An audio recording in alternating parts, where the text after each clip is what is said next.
নমস্কার, আমি একজন রং ব্যবসায়ী এবং আমি সমস্ত ছোটো ছোটো ছেলে মেয়েদেরকে বলছি যে আমার রং যখন নিতে আসে সবাইকে বলে দিই যে যে সমস্ত পশু অবলা পশু রয়েছে তাদের গায়ে যাতে রং না লাগে, তো সবাইকে সচেতন করে দিচ্ছি। ব্যাস, নমস্কার। সামনেই দোল উৎসব, তাই সবাই রং খেলো, কিন্তু পশু পাখিদের গায়ে কেউ রং দেবে না, কারণ গরু বাছুর এদের গায়ে রং দিলে এরা চেটে খায়, এদের শরীর খারাপ হতে পারে। তাই তোমরা সবাই রং খেলো, কিন্তু পশু পাখিদের গায়ে কেউ রং দিবে না। দোল উৎসব আসছে।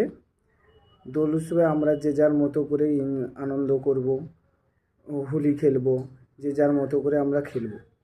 কিন্তু আমাদের একটা জিনিস লক্ষ্য রাখতে হবে বা আমাদের প্রতিশ্রুতি হবে যে কখনোই অবলা প্রাণী, মানে কুকুর বিড়াল হোক, গবাদি পশু গরু ছাগল, এগুলোর গায়ে বা বন্য প্রাণী এগুলোর গায়ে কখনোই আমরা আবির দেব না।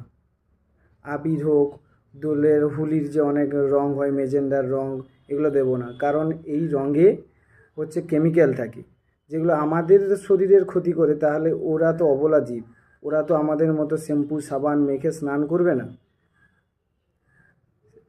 সেই জন্য ওদের শরীরের লোম উঠে যাওয়া, লোম উঠে যাওয়া, তারপরে অনেক ধরনের রোগে আক্রান্ত হতে পারে ওরা। লোম উঠে গিয়ে তারপর পরপর ওদের শরীরে আরও প্রবলেম হতে পারে। সেই জন্য আমরা হোলি খেলবো আমাদের নিজেদের মতো করে, আনন্দ করব, কিন্তু কখনোই ওদের অসুবিধা করব না। আর ওরা ওদের মতো বেঁচে থাকুক, আমরা আমাদের মতো এনজয় করি। সামনে দোল উৎসব আসছে, এই জন্য বলছি আমরা সবাই রং খেলবো, আপনারাও খেলবেন। কেউ যেন কোনো রকমের পশু পাখির গায়ে রং না দেয়, যেমন ধরুন কুকুর বেড়াল ষাঁড় ইত্যাদি প্রাণীর গায়ে যেন রং না দেয়, কারণ ওরা ওই রং খেলে ওদের শরীরও খারাপ হতে পারে এবং ওদের চামড়াও খারাপ হতে পারে।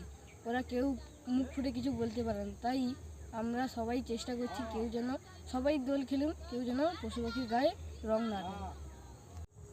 সামনেই দোল উৎসব আসছে, তাই বলছি যে সবাই দোল খেলো, কিন্তু পশু পাখিদের গায়ে কোনো রং দিও না, কারণ ওদের রং দিলে ওদের চামড়ায় ক্ষতি হবে। তাই সবার কাছে অনুরোধ, সবাই আনন্দ করো, কিন্তু ওদের গায়ে রং দিও না। আমি একজন রং বিক্রেতা। এই সামনে হোলির দিনে, যেহেতু সামনে শুক্রবার হোলি আছে, আমি এই জন্য সমস্ত ক্রেতা বা বিক্রেতাকে বলছি যে যাতে কোনো পশু পাখিকে যাতে রং না দেয়, যেন রং থেকে কোনো ইনফেকশান হতে পারে, এই জন্য যাতে সাবধানতা অবলম্বন করে, তার জন্য আমি বলছি জাগ্রত সচেতন নাগরিক হিসেবে বা বিক্রেতা হিসেবে।